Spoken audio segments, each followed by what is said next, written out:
Bismillahirrahmanirrahim.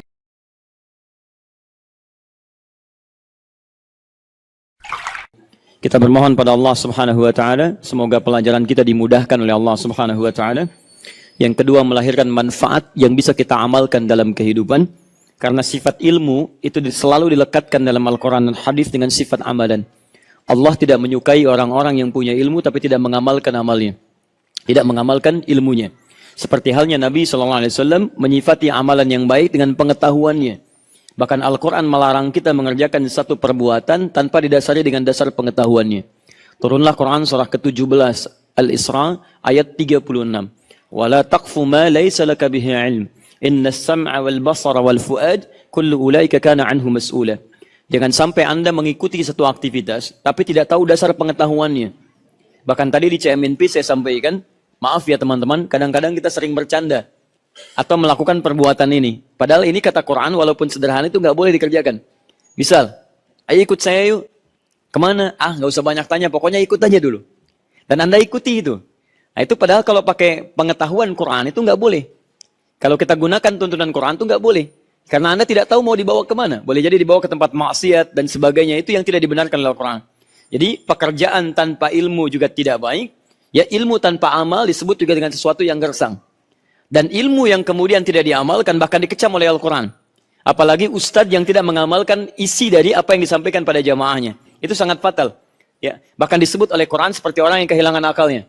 Di Quran surah kedua Al-Baqarah ayat ke-44. Atamuruna an-nasa bil birri wa tansawna anfusakum wa antum tasluna al-kitab afala ta'qilun. Ya, engkau pandai menyuruh orang lain mengerjakan satu kebaikan sedangkan kau tidak mengamalkannya, lupa dirimu. Dan kamu tahu isi Alkitab, isi Al-Quran. Afala ta'qilun, kemana akal kamu kata Quran? Ya, karena itu teman-teman sekalian, ya untuk itu kita berusaha bermohon pada Allah, semoga yang kita pelajari jadi ilmu yang bermanfaat bisa kita amalkan, dan bisa mengangkat derajat kita di sisi Allah Subhanahu wa ta'ala. Pengangkatan derajat ini, cirinya dua. Jadi kalau Anda ingin mengukur apakah berhasil tidak belajar kita, termasuk anak Anda kalau sekolah, bagaimana indikator Al-Qurannya disebut berhasil dia oleh Allah. Ya, disebut berhasil oleh Allah. Itu ada di Quran surah ke-58 ayat ke-11. Jadi kalau Anda menyekolahkan anak-anak, termasuk Anda juga belajar ikut ta'lim, ukurannya dua kata Quran. Ya, perhatikan di ujung ayatnya, Quran surah 58 Al-Mujadalah ayat yang ke-11. Yarfa'illahu alladhina amanu minkum, satu, walladhina utul ilma darajat, dua.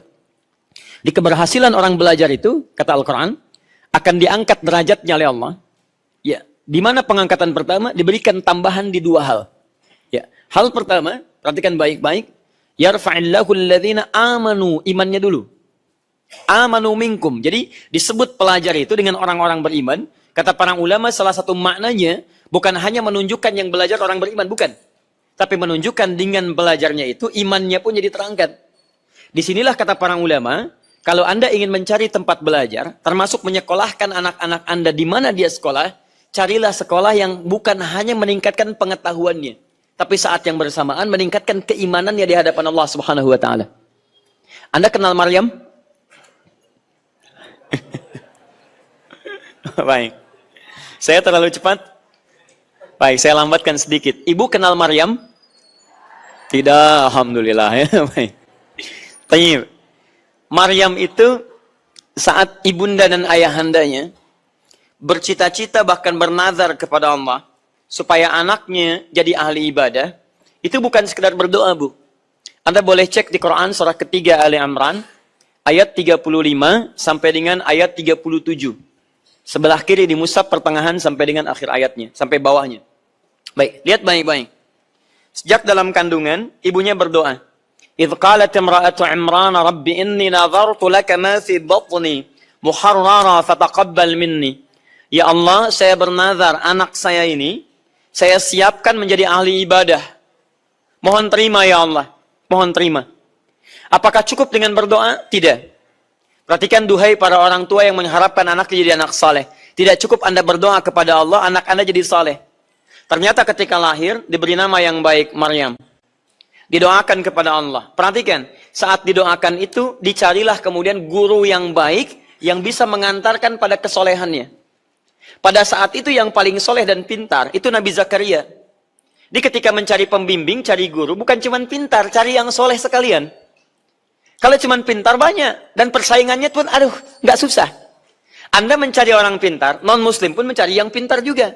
Lantas apa bedanya Anda dengan yang belum beriman? Maka orang beriman itu bukan hanya mencari guru bagi anak yang membuat dia pintar, tapi coba cari yang bisa mendekatkan dia dengan Allah Subhanahu wa Ta'ala. Sehingga ketika Anda mencari guru yang demikian, maaf, pintarnya meningkat, solehnya pun tumbuh. Apa faidahnya anak Anda jenius tapi tidak patuh pada orang tuanya? Salat ditinggalkan, amal baik tidak dihiraukan. Tidak ada faidahnya. Maka dari itu kemudian membuat tempat yang baik, mihrab. Mihrab dibuatkan tempat untuk ibadah. Gurunya dicarikan namanya Zakaria. Begitu doanya disampaikan, gurunya kemudian dimintakan kepada Allah, dipilih yang terbaik. Yang ketiga tempatnya ada, maka apa yang terjadi? Turun ayat 37-nya. Fataqabbalaha rabbuha biqabulin hasanin wa ambataha nabatan hasanan. Kata Allah, saya terima ikhtiar orang tua. Fokus Bu ya, Pak ya. Ikhtiar itu akan diterima oleh Allah jika doanya disandingkan dengan ikhtiar kitanya, usahanya. Jadi kalau Anda tidak hanya sekedar berdoa, tapi tidak usaha, maka Allah belum tentu menerima doa Anda dalam hal yang Anda cita-citakan. Anda ingin anaknya soleh, rajin sholat, tapi Anda cuma berdoa. Disekolahkan di tempat yang tidak mengajarkan sholat. Bagaimana anak Anda bisa jadi ahli sholat? Kalau Anda ingin diterima doanya oleh Allah, Anda berdoa, ya Allah, jadikan anak saya penghafal Quran. Anak saya rajin sholat. Cara ikhtiarnya, doa ini sandingkan dengan ikhtiar. Cari sekolah yang selain mengajarkan dia ilmu, mengajarkan bagaimana cara menghafal Quran. Cara dia menunaikan sholat. Itu yang disebut dengan ilmu yang baik. Mendekatkan dirinya dengan Allah Subhanahu wa Ta'ala. Termasuk antum yang hadir di majlis ilmu, belajar dengan ustadz manapun, termasuk dengan saya. Catat baik-baik.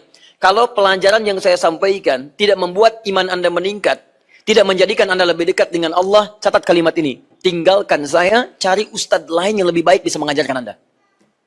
Karena tidak ada faidahnya Anda belajar dengan seorang ustadz yang tidak mengangkat iman Anda di hadapan Allah Subhanahu wa Ta'ala. Kalau apa yang Anda pelajari dengan saya tidak membuat Anda lebih dekat dengan Allah, tidak membuat ibadah Anda meningkat, tidak termotivasi menjadi lebih baik, tinggalkan saya. Saya tidak mengatakan Anda ikut dengan saya, tinggalkan saya, cari ustadz yang lebih baik yang bisa mendekatkan Anda dengan Allah Subhanahu wa Ta'ala. Paham sampai sini? Jadi yang dilihat, lihat manhajnya. Lihat keterangan Qur'annya. Lihat ukuran hadisnya. Itu yang bisa mendekatkan kita dengan kemuliaan dalam kehidupan. Dan yang kedua, itu bertambah pengetahuan. Iman nambah, ibadah semangat, tapi ilmu nggak ada, repot juga. Ya Allah, saya ingin hijrah. Mulai besok saya akan berubah, ya Allah. Saya akan sholat subuh, nggak apa-apa, 4 rakaat. Nggak bisa. Tetap 2. Ya, jadi tidak harus peningkatan iman diimbangi dengan, mohon maaf ya, semangat yang tidak biasa. Jelas sampai sini? Baik.